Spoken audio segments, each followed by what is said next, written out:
And now it's time for another episode of Carter's Crappy Cramped Kitchen of Chaos.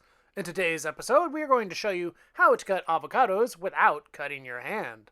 Spoiler alert, the secret weapon is the bird's beak version of a paring knife.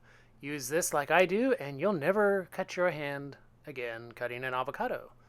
Ordering one of these through this link will possibly give me a small commission from Amazon and help support this channel, and much appreciated. Now on to the video.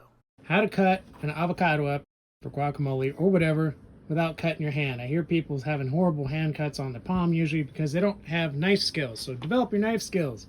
And also, I find that the curved paring knife is the perfect knife for things like avocados. So you got to get used to like thumb on blade and stuff like that. So remove the stem. You don't want to push that in when you slice around the middle. And you're just basically going against the seed. Always have control. If you do it right, it comes right apart.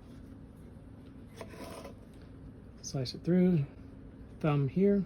This is the part you have to practice, I guess. And that's all there is to it. And then if you want to cut it up in pieces, just have some control.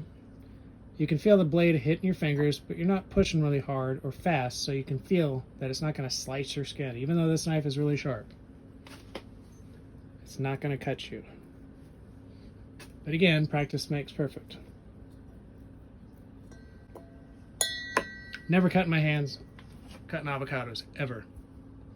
I think you'll find too that once you get one of these knives and get used to using it, you're going to find it so much better than a straight edge knife for things like avocados that you'll find it be one of your fundamental knives in the kitchen that you can't live without.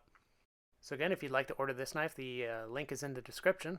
And also you can check out my other video on my guacamole recipe that I think everybody will like, who likes guacamole.